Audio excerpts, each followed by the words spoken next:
Good evening everyone, Hakego Moto here.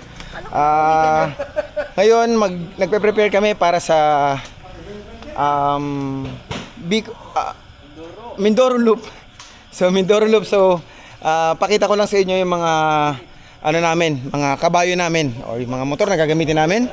Ito muna gagamitin ko versus 650 CB 650 XADV Ninja 4RR Z1000. Yan, angas. MT10. At doon tayo. Isa pa sa kabila. NK400.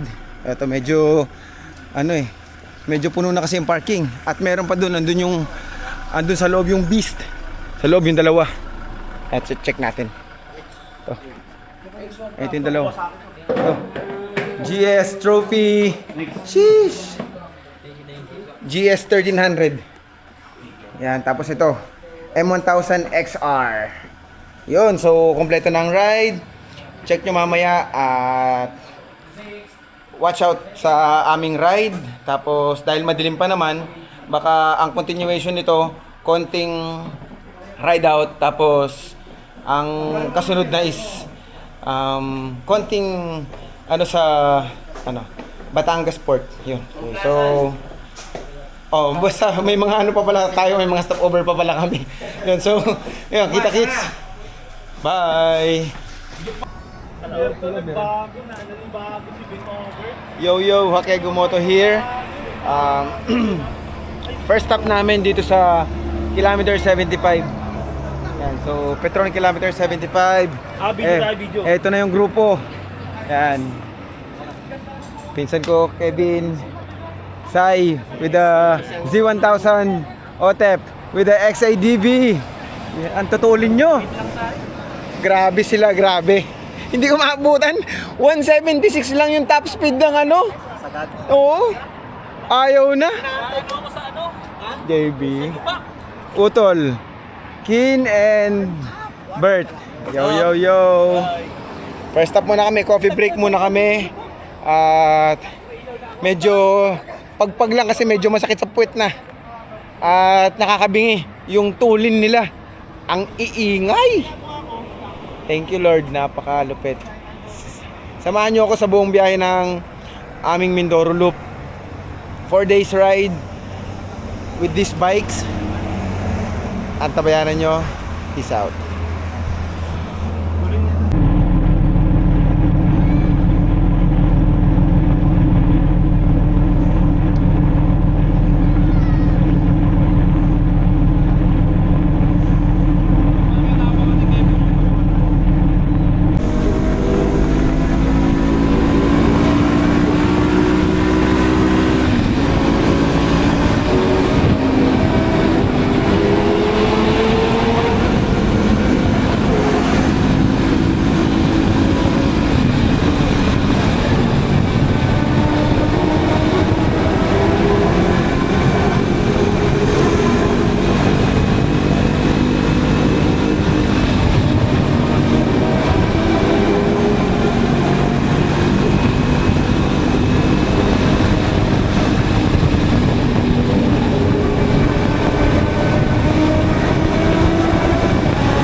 Ito na yung grupo.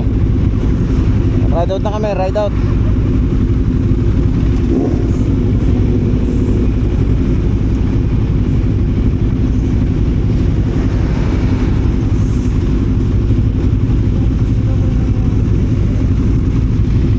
JB.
ganito ang eksena sa loob ng barko. So hindi naman maalon ngayon. May 9. May 9 no, pre? Oh, May 9. So maayos naman yung ano, dahil syempre hindi pa maalon, kakaalis pa lang ng ano, port. Yan, so ito yung itsura. Yun.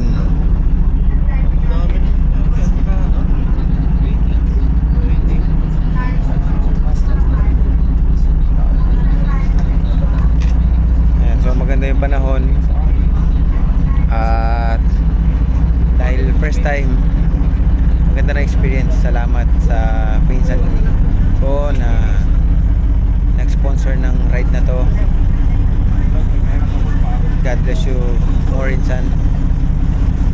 Sa blessings mo na nare-receive, naampunan kami. So, thank you, Lord. So check natin yung panahon. Ganda yung buwan, half moon. So time check tayo, 4:30. Siguro mga 2 hours, no? 2 hours. 2 days? 2 days, 3 nights. Mga 120 minutes. Ayun, so kita-kits mamaya pagbaba ng Calapan. Okay. Peace out.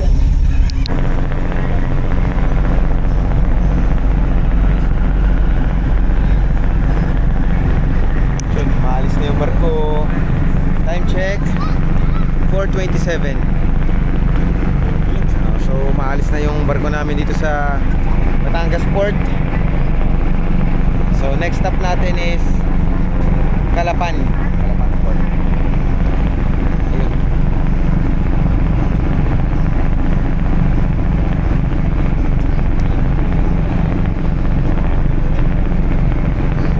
Bye for now, Batangas Port.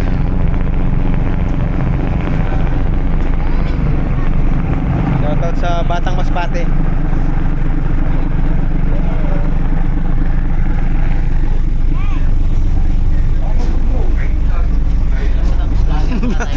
Vlogger ka pala?